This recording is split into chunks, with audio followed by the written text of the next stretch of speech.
Obviously, a lot of change, a lot of new faces coming in and out.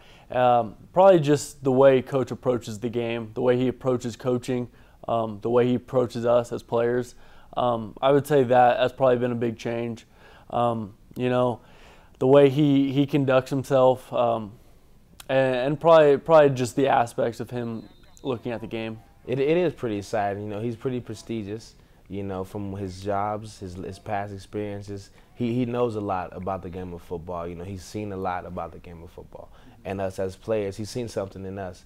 And he, like you say, he didn't have to come coach us, but as with knowing what he knows and, you know, trying to spread it on to us, I feel that it's a really good thing about Coach Davies that, you know, that he came to coach us. Do you kind of sense some rebuilding, some healing at this point, or is it still too early? You know, definitely. I would say we've already begun that process. I know for a long time we were kind of in a state of limbo with an interim head coach, you know, for that period of time where we didn't even have a head coach. So it was kind of nice for him to come in, lay a foundation saying, hey, this is what we're going to do, this is how we're going to do it. So that rebuilding process has already begun. And this group of seniors, we're so tight-knit that, you know, not a lot can faze us. We're on and off the field, we're always with each other. And, you know, if there's an issue, a problem comes up, we always deal with it together. And that's what we've done for the past 4 years. So this is a really tight-knit group of seniors, and I think it's going to help us. You know, I like to think of myself as a cerebral player, trying to see the defenses, trying to see coverages, and just knowing what the offense is doing.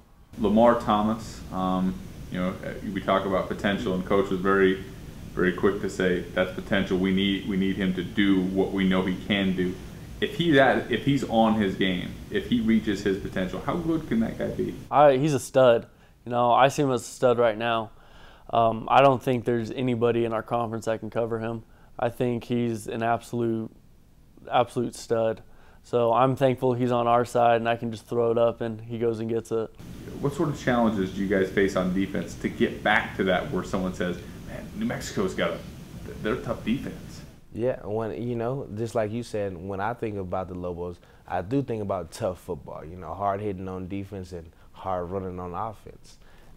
We just everybody has to swarm to the ball, get to the ball. Like you have to have the urge to want to get the ball back on defense. And on offense, you have to have the urge to get that ball into the end zone. You know, if you got to run through somebody, do that. You know, if you got to jump on and step on somebody, let's do that. But on defense, we just have to try to get the ball back. And on offense, we got to keep pushing the ball forward. And right out of the gate, you guys are going to be tested. You look forward to the challenge of a stretch that includes, you know, 2 Big 12 teams and a rivalry game in 3 of the first 4 games? Yeah, I really look forward to it. You know, nobody who plays football to have an easy win. If it's not challenging, why play? You know, it's like playing against a little child or your little cousin and keep beating them. It's not fun. You want to have somebody to challenge you, because not only does it make you better, but you know it gets your game, you know, at top notch. So you know, playing these hard games out the gate, it'll get the blood pumping early. You know, we would have to just try our hardest to win these games. And seeing that these games are coming pretty early, I think it'll be really good for us.